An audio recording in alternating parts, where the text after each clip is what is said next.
Hello बच्चों, हम लोग क्वेश्चन पेपर बना रहे थे।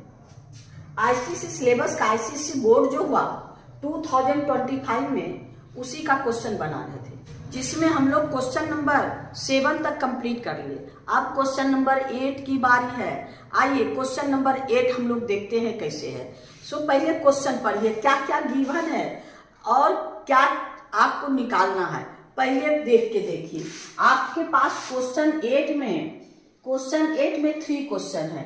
क्वेश्चन नंबर 8 का 1 देखिए क्या कहता है।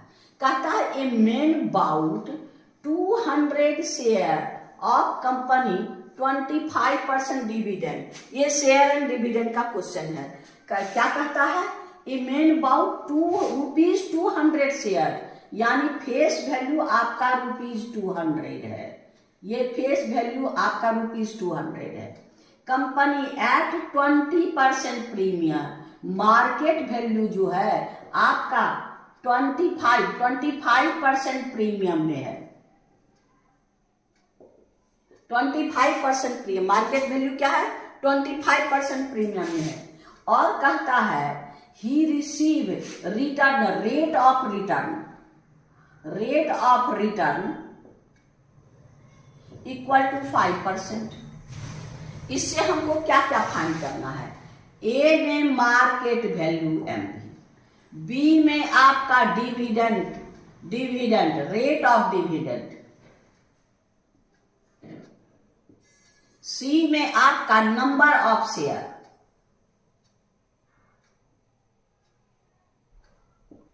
अब देखिए कहता है मार्केट ए मेड बाउट ₹200 शेयर, हाँ 200 रुपया का शेयर खरीदा। अब कितना में खरीदा सो नहीं पता, लेकिन जो शेयर खरीदा वो 200 रुपीज का था। अब कहता है कितना 25% प्रीमियम, यानी आपका मार्केट वैल्यू। ये है आपका क्वेश्चन नंबर 1। ए में market value MV equal to 200 plus 25% of 200। Premium मतलब क्या, ज्यादा, यानी ये हो गया आपको कितना, दोनों कट गया, यानी 200 प्लस 25 यानी 50। इसका मतलब आपका 250, यानी मार्केट वैल्यू कितना हो गया हमको ₹250, यानी एक आंसर आपका ये हो गया, मार्केट वैल्यू 250। अब फिर कहता है रेट ऑफ डिविडेंड, लेट कर लीजिए रेट ऑफ डिविडेंड, आप कर लीजिए क्या है बी में answer, let rate of dividend क्या इक्वल टू R%। अब हम लोग का क्या है, रेट ऑफ डिविडेंड, हमको रेट ऑफ रिटर्न दिया है। रेट ऑफ रिटर्न यानी आपका rate of return equal to dividend into 100 by market value. Rate of return मेरे पास कितना है 5, डिविडेंड कितना है, डिविडेंड R% है, यानी R/100 इंटू 200। डिविडेंड हमको हमेशा फेस वैल्यू पर मिलता है, और रेट ऑफ रिटर्न जितना हम इन्वेस्ट कितना, मार्केट वैल्यू 250 इंटू 100। अब इसी को सॉल्व कर लेना है। आपके पास ये 5% हो गया, तो ये खत्म, ये खत्म। आपको 5 equal to 2R into 100 bye 250। 250 इधर ले आइए आपके पास, यानी 5 into 250 is equal to 200R। Therefore R equal to 5 into 250 by 200। इसको कैंसिल कर दीजिए, हो गया, यानी आपका 5 जा 5 4 जा, तो हो गया आपका 25/4%। कितना हो गया 25 बाय होल में चेंज कर दीजिए, यानी 6 होल 1/4%। ये आपका रेट ऑफ डिविडेंड हो गया कितना 6 होल 1/4%। अब नंबर ऑफ शेयर चाहिए। अब सी में आई, नंबर ऑफ शेयर मांग रहा है, लेकिन क्या क्या गिवन है सो देखिए। कहता है number of share purchase if annual dividend इतना, आपका डिविडेंड आपका कितना है ₹1000, ₹1000। अब नंबर ऑफ शेयर हमारे पास सब है, ये डिविडेंड मेरे पास है, फेस वैल्यू मेरे पास है कितना 200, और आपका रेट ऑफ डिविडेंड मेरे पास है कितना, आपके पास यहां 25/4। अब सबको कर दीजिए, dividend equal to number of share, R is the rate of dividend, F is the face value by 100। अब सबको यहां रख दीजिए, कितना है 1000, एन मेरे पास नहीं है, आर मेरे पास कितना है 25/4, और फेस वैल्यू मेरे पास कितना है 200 इंटू आपका 100। अब सबको सॉल्व कर दीजिए, ये खत्म, 2 जा। अब यहां आइए, यानी आपके पास क्या हो गया 25 and is equal to 2000, N is equal to 2000/25 हो गया, यानी 25 8 जा, यानी नंबर ऑफ शेयर 80 हो गया, ये आंसर। यानी नंबर ऑफ शेयर मेरे पास कितना हो गया है 80। कब? जब हमको इतना रुपया डिविडेंड है तब, हमेशा 80 नहीं, जब हमको इतना रुपया ₹1000 डिविडेंड होगा, कब? जब हम आपका 80 शेयर परचेज करेंगे इस कंडीशन के लिए। यानी क्वेश्चन नंबर 8 का 1 कंप्लीट हो गया। अब हम लोग 8 का 2 में चलेंगे। 8 का 2 में आपका डाटा दिया हुआ है, ये है x, ये है f। आप इससे क्या क्या फाइंड करना है, आपका ये है 8 का 2, यानी a में मीन फाइंड करना है और b में मीडियन फाइंड करना है। ये फाइंड करना है मीन नियरेस्ट होल नंबर। तो पहले हम लोग मीन क्या है x है, तो अब fx निकाल लीजिए। fx निकाल लीजिएगा तो ये हो जाएगा 30, ये हो जाएगा 22, ये दोनों को मल्टीप्लाई f इंटू एक्स, 10 3 जा 30, 11 2 जा, ये हो गया 24, ये हो गया 78, ये है 78, ये है 42, ये है 75, ये है 48, और इसको ऐड कीजिए, ये सिग्मा है, ये सिग्मा एक्स, इस सबको ऐड कीजिएगा 24, इस सबको ऐड कीजिएगा 319। अब सिग्मा एफ मिल गया, सिग्मा एफ भी मिल गया। अब दोनों को mean equal to sigma F X by sigma F, यानी आपका 319/24। अब दोनों को डिवाइड कर दीजिए, हो जाएगा आपको, हमको कहता है नियरेस्ट होल नंबर, यहां 2 है तो यहां 30, देयरफॉर आपका मीन इक्वल टू 30। एक आंसर में हमारे पास ये हो गया नियरेस्ट होल नंबर, यानी इसका आंसर मीन क्या हो गया 13 आंसर। अब है मीडियन। मीडियन के लिए क्यूमुलेटिव फ्रीक्वेंसी निकालना होगा, यानी आपका हो गया क्यूमुलेटिव फ्रीक्वेंसी CF, यानी आपके पास 3 + 2 5, 2 7, और फिर 7 में 6 13, 6 में ये 16, और फिर इसको ऐड कर दिए 21, फिर 24, ये हो गया। देयरफॉर क्यूब आपका n is equal to total n equal to कितना है 24, n/2 निकालिए, 24/2 यानी 12। हम लोग को n/2 कितना हो गया 12, क्योंकि मिड पॉइंट। अब 12 के बाद देखिए कौन है आपका 3 5 7, 12 के बाद कौन है 13, तो ये इसका करस्पॉन्डिंग वेरिएट, ये इसका 13 का करस्पॉन्डिंग वेरिएट क्या हो जाएगा आपका, देयरफॉर आफ्टर 12, हाँ, the cumulative frequency equal to 13. Therefore, corresponding variate to 13 is equal to क्या है? corresponding variate कौन होगा? 13 का 13. Therefore ये हो गया 13. यही आंसर 13 ही नहीं होगा, ये क्यूमुलेट इसका करस्पॉन्डिंग भी 13 ही है. Therefore आपका क्या है? Median equal to 13. ए का आंसर ये हो गया, यानी आपका ए का आंसर भी 13 और बी का भी आंसर 13. यानी हम लोग का क्वेश्चन नंबर 8 का 2 भी कंप्लीट हो गया. अब हम लोग 8 का 3 में आइए. 8 का 3 इसमें देखिए कहता है, Mr and Mrs Das were travelling car from Delhi to distance between Delhi and Kosali is approximate. Distance कितना है हमको? डिस्टेंस है 350 किलोमीटर. हाँ, due to heavy rain they have slow down. अपने कार का स्पीड स्लो कर लेता है. Slow down the average speed of car is reduce by original. आपका लेट कर लीजिए, let original speed. Original speed जिस स्पीड से वो जनरली जाता है equal to x kilometre per hour. Due to rain reduce करता है, reduce speed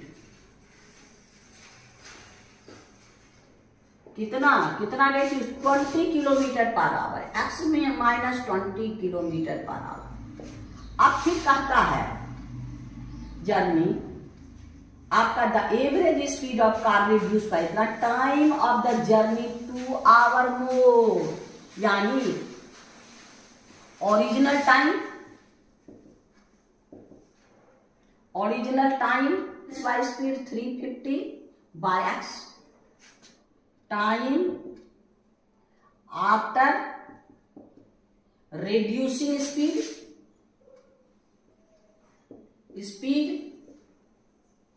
equal to 350 by x minus 20. अब क्वेश्चन का रहा है क्या, ये आपको ये जो है 2 घंटा मोर है, क्या कहता है 2 आवर मोर. आपको किसमें ऐड करेंगे ये आपको पता नहीं होगा तो क्या कीजिएगा, डिनोमिनेटर वैल्यू, डिनोमिनेटर स्मॉलर तो वैल्यू ग्रेटर, तो ग्रेटर में स्मॉलर घटा दीजिए. यानी 350 by X minus 20 minus 350 by X is equal to 2 hour. अब इसी को सॉल्व कर लीजिए. पहले 350 कॉमन ले लीजिए, तब आपको इजी पड़ जाएगा. 1 by X minus 20 minus 1 by X is equal to आपका 2 आवर. 350 इसका एलसीएम लीजिएगा x इंटू एक्स माइनस 20. ये x यहां और ये है x माइनस 20 इक्वल टू 2. अब इसका ब्रैकेट खोल दीजिए. 350 x minus minus plus 20 x square minus 20x is equal to 2. ये माइनस एक्स ये प्लस एक्स कैंसिल कर दीजिए. अब आपके पास ऊपर में तो खाली यही बचा 350 into 20 by X square minus 20x equal to 2. अब 2 से इसको कैंसिल कर 2 10 जा, अब क्रॉस ये 2 1 जा, अब क्रॉस मल्टीप्लाई कर दीजिए. 350 into 10 is equal to X square minus 20x. अब ये हो जाएगा 10 से मल्टीप्लाई कीजिएगा तो 1 0. Therefore X square minus 20x minus 350 equal to आपका 0. अब इसको फैक्टराइज कर दीजिए. एक्स स्क्वायर माइनस 70 इंटू 50 ये हो जाएगा, यानी आपका 70x plus 50x minus 3500 equal to 0. अब इससे x कॉमन ले लीजिए. x माइनस 70 अब 50 कॉमन ले लीजिए. x minus 70 equal to 0. अब दोनों से x माइनस 70 निकाल लीजिए. x माइनस 70 और x प्लस 50 इक्वल टू 0। अब बारी बारी से 0 कीजिए। x minus 70 equal to 0, x plus 50 equal to 0। तो हो गया x इक्वल टू 70 और x इक्वल टू माइनस 50। अब आपका स्पीड 2 आया, एक negative speed is not possible, therefore x is equal to 70। अब हमको क्वेश्चन क्या करता है, ओरिजिनल स्पीड ऑफ कार। तो ओरिजिनल स्पीड इतना किलोमीटर पर आवर। एक आंसर हमको ये हो गया। दूसरा फिर कहता है, अब देखिए क्या होता है, with the reduce speed the number of hour they took to reach there the destination. वहां तक पहुंचने में उसको रिड्यूस करने कितना समय लगा। एक आंसर क्या है, original speed of car equal to 70 kilometre per hour. अब बी में आइए, time taken in reduce speed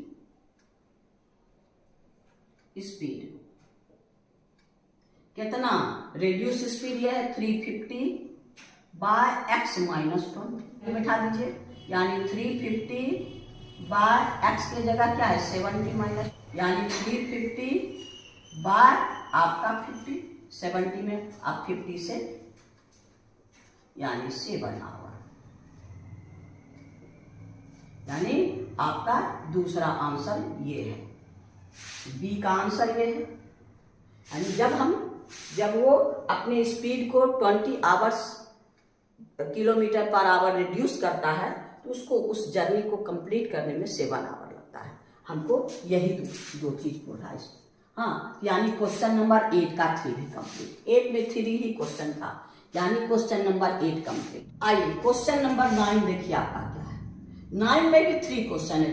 9 का 1 में आपको spherical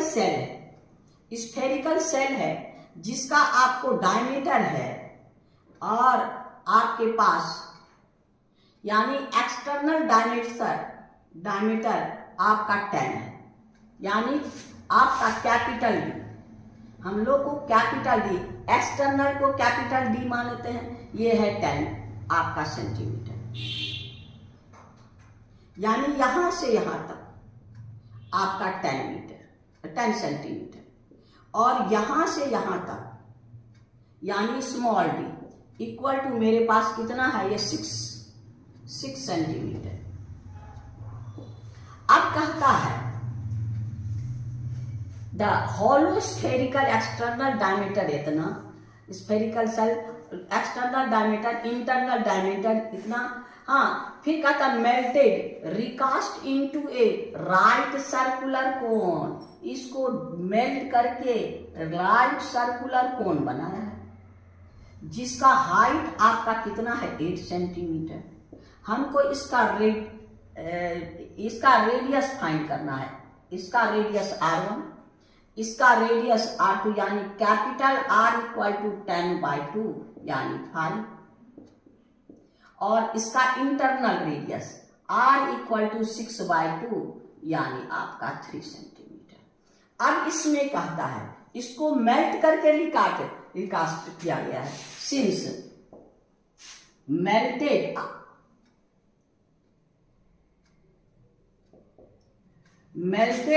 spherical cell form cone, तो दोनों का volume, therefore volume of cell is equal to volume of cone. ये सेल का वॉल्यूम, ये जो सेल का वॉल्यूम और कोन का वॉल्यूम दोनों जब मेल्ट करके, एक्स्ट्रा तो कहीं से कुछ लाया नहीं है, उसको मेल्ट करके बनाया। वॉल्यूम ऑफ मटेरियल, इसमें जितना मटेरियल है वही मटेरियल इसमें भी है, मटेरियल कहीं एक्स्ट्रा नहीं है, तो इसका वॉल्यूम इक्वल। तो आपका इसमें क्या है, इसका volume 4/3 pi capital R cube minus 4/3 pi small R cube, और इसका वॉल्यूम 1/3 पाई R1, इसका रेडियस क्या माने हैं R1 स्क्वायर h। अब इसी को सॉल्व करना है। यहाँ पर 4/3 पाई निकाल लीजिए, आपके पास क्या हो गया R1 cube minus R1 cube, ये हो गया 1/3 पाई R1 स्क्वायर h। अब नीचे 3 कैंसिल, पाई कैंसिल, अब मेरे पास क्या बच गया 4R³ minus R³ is equal to, और pi cancel R1 square h। अब सबका वैल्यू रख दीजिए। 4 कैपिटल में R मेरे पास कितना है 5 का क्यूब माइनस 3 का cube is equal to, small radius हमको फाइंड करना है, यानी R1 स्क्वायर h मेरे पास इसका हाइट कितना है 8, तो 4 2 जा 8 हो गया। यार 125 minus 27 equal to R1 square, और ये आपका इंटू 2, दोनों को माइनस करेंगे 98 equal to R1 square into 2, ये हो गया 49। Therefore R1 square equal to 49, R1 equal to √49 equal to 7 centimetre, यानी इसका रेडियस कितना है 7 सेंटीमीटर। बस इसी का तो रेडियस हमको फाइंड करना है, कितना 7 सेंटीमीटर, यानी और तो कुछ हमको फाइंड नहीं करने की जरूरत है, फाइंड द ओनली रेडियस। यानी क्वेश्चन नंबर 9 का वर्क कंप्लीट हो गया। अब 9 का 2 में चलिए, आइए क्वेश्चन नंबर 9 का 2 देखिए क्वेश्चन क्या कहता है mister Sushmita went to a fair and participate in a game, कोई गेम में पार्टिसिपेट करती है। The game consist of a box having number card, एक बॉक्स है उसमें नंबर कार्ड है विथ नंबर 1 to 30, उसमें एक 1 से 30 तक का नंबर है। The 3 prize where as per given table, अब 3 प्राइज है, एक है वॉल क्लॉक, दूसरा है वाटर बॉटल, तीसरा है पर्स। अब इसमें क्या है, अब किसको क्या मिलेगा, जो अब कहता है ये है prize number on the card drawn at random. अगर एक कार्ड निकाला, उस कार्ड में अगर परफेक्ट स्क्वायर है तो उसको वॉल क्लॉक मिलेगा, अगर इवन नंबर हो मल्टीपल ऑफ 3 भी हो तो उसको क्या मिलेगा वाटर बॉटल मिलेगा।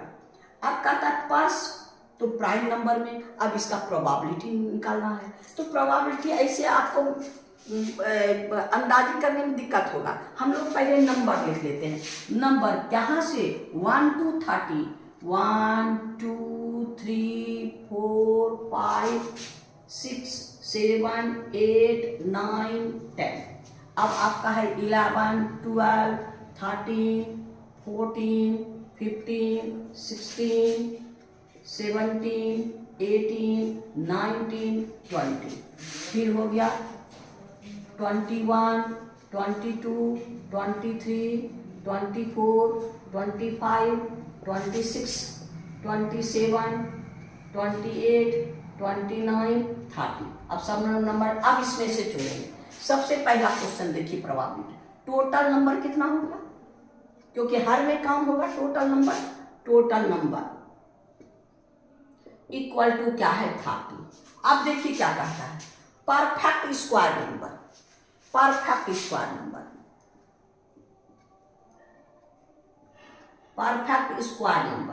क्या क्या।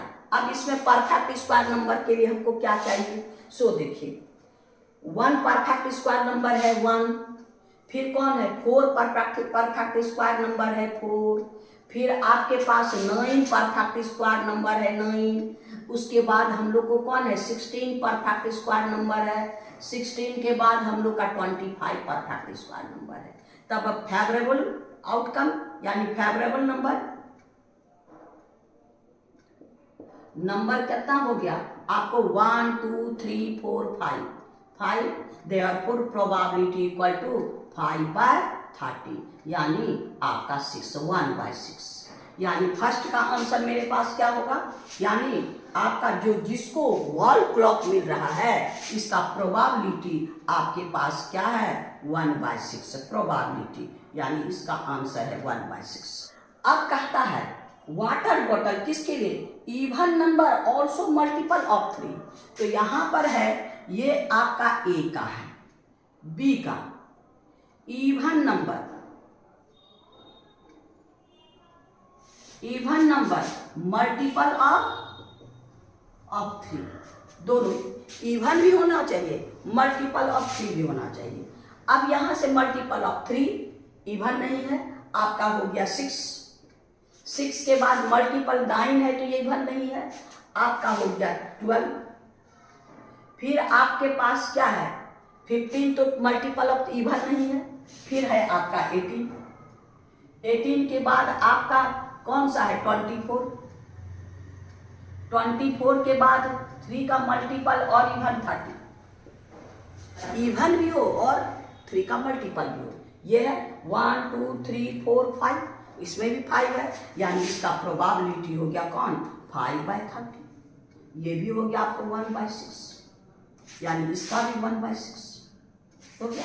यानी इसमें तो आप कोई ऐसा नंबर है मल्टीपल ऑफ 3 आपका जो भी है और इवन होना चाहिए, तो आपके पास 6 है, आपका 12 है, हाँ आपका 18 है, आपके पास 24 है और आपका 30 है, बस इतने में। अब आइए सी में क्या करता है, प्राइम नंबर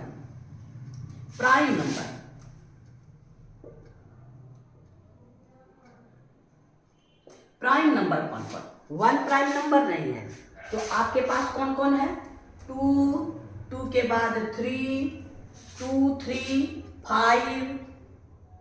5 के बाद 7 के बाद आपका 11 के बाद 13 के बाद आपका 17 के बाद आपका 19 और आपका 23 फिर 29। अब इसका काउंट कीजिए 1 2 3 4 5 6 7 8 9 10, therefore प्रोबेबिलिटी हो गया क्या 10/30, यानी 1/3। इसका आंसर क्या हो गया 1/3। इतने काम करना, प्रोबेबिलिटी निकालना है, यानी क्वेश्चन नंबर आपका ऐसे सामने में लिख लीजिएगा, ऐसे आप मन से में कोई छूट सकता है, सामने में लिख लीजिए, उसको आगे लिख करके आप कोई छूटेगा नहीं। क्वेश्चन नंबर 9 का 2D कंप्लीट हो गया। अब हम लोग 9 के 3 में चले। ये 9 का 3 है, आपके पास फिगर है, आपके पास फिगर में आपको क्या क्या गिवन है, ZY = XY, ये दोनों इक्वल है, और एंगल OBX ये 32 है, AXZ ये 66 है। अब इसका ये आपका टेंजेंट है, AB टेंजेंट एट X, तो सबसे पहला नंबर A जो है यानी एंगल BOX, आपके पास A आपका है एंगल BOX। अब BOX ये एंगल को फाइंड करना है, तो अब देखिए सिंस OX रेडियस है, XB टेंजेंट है, क्या हो गया, कोई भी आपका टेंजेंट पे रेडियस परपेंडिकुलर होता है, यानी ये एंगल हमको कितना डिग्री हो गया 90, देयरफॉर एंगल OXB = 90 डिग्री। अब ये दोनों का सम 90, देयरफॉर एंगल आप इस ट्रायंगल में ये 90 तो ये दोनों का सम 90, यानी एंगल आपका BOX प्लस एंगल XBO = 90। अब आपके पास ये है, यानी एंगल BOX प्लस ये कितना है 32 = 90। अब इसको इधर भेज दीजिए, एंगल BOX लीजिए 90 - 32 यानी आपका 58। ये एंगल क्या हो गया आपका 58। यानी ये आपका फर्स्ट आंसर हमको हो गया 58। अब फिर कहता है सी वाई, आपका है कौन, सी वाई एक्स, ये एंगल फाइंड करना है। तो अब देखिए ये है सेंटर पे और ये है सरकमफेरेंस पे, यानी इसका half.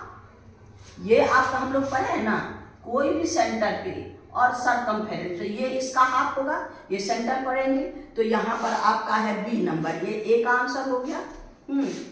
B number angle C Y X equal to half, यानी C Y X equal to half angle B O X, angle B O X. B O X को हम लोग क्या कर देंगे, आपका बी ओ एक्स को हम सी ओ एक्स करते हैं, यानी आपका ये बी के जगह यहाँ पर सी, यही से चालू होता है। इसका हाफ इंटू 58, यानी आपका है 29 डिग्री। तो ये एंगल कितना मिल गया हमको, 29 डिग्री। ये दूसरा बी का भी आंसर हो गया। अब सी में देखिएगा जेड वाई एक्स, जेड आपके पास जेड वाई एक्स, ये एंगल ये हो गया आपके पास कितना, 29। अब जेड वाई एक्स, अब इसमें देखिए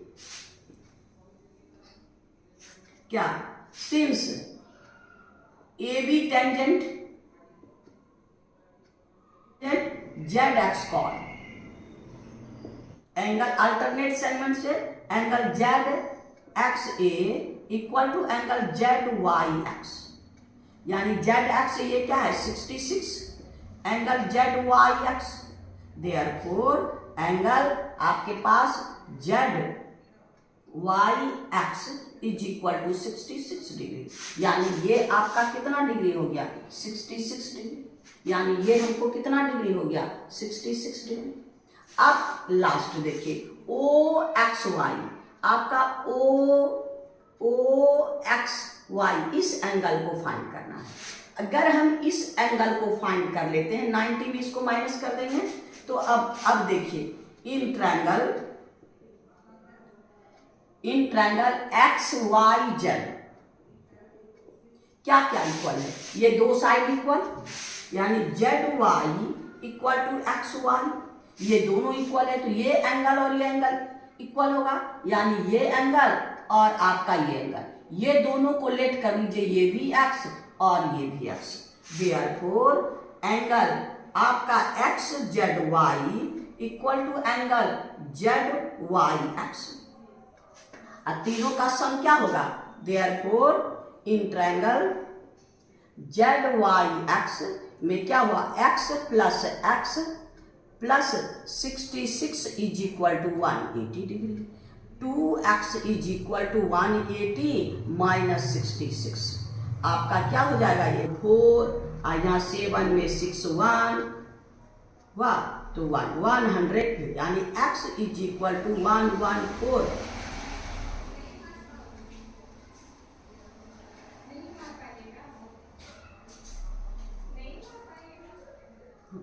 therefore x is equal to 114/2, यानी 57 डिग्री।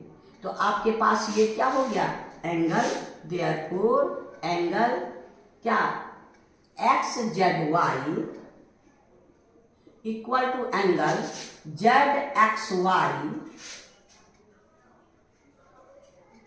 इक्वल टू कितना, आपका 57 डिग्री। अब ये और ये इक्वल है, ये एंगल और ये एंगल इक्वल है, तो यहां पर हम लोग का है, ये है कॉर्ड, ये है टेंजेंट और ये है कॉर्ड, अल्टरनेट सेगमेंट से ये भी आपका x, ये भी आपका x हो जाएगा ना, यानी आपका ये x, तो दोनों का वैल्यू क्या हो गया बराबर, ये जितना होगा ये भी आपका 57, ये भी आपका पूरा बड़ा, ये भी 57 और आपका ये भी 57। अब देखिए ये 90 है, 90 में 57 माइनस कर दीजिए, since angle X Z Y equal to angle Y X B equal to 57। अब आपका ये एंगल, देयरफॉर एंगल आपका O X Y is equal to 90 minus 57 equal to 33 degree. यानी ये आपका कितना डिग्री हो गया? ये एंगल यहाँ जो इतना सा है ये 33 डिग्री, यानी ये आपका 33 हो गया। यानी तीनों का, ये तीनों हम लोग का आंसर। यानी क्वेश्चन नंबर 9 का 3 कंप्लीट हो गया। अब हम लोग क्वेश्चन नंबर 9 में 3 क्वेश्चन था, यानी कंप्लीट हो गया, यानी 9 हम लोग का कंप्लीट हो गया। आज इतना ही रहने दीजिए, फिर नेक्स्ट वीडियो में हम लोग नेक्स्ट क्वेश्चन में चलेंगे। आपको बार बार कहते हैं, थोड़ा थोड़ा देते हैं तो आपको भी समझ में आएगा, हमको एक्सप्लेन करके देना होता है। अगर आपको समझ में आया, अच्छा लगा, तो बार बार एक बात कहते हैं, क्या वीडियो को लाइक कीजिएगा, सब्सक्राइब नहीं किए तो कीजिएगा, और मेरी विद्यार्थियों की संख्या शेयर करके बढ़ाइएगा। Thank you. फिर नेक्स्ट वीडियो में।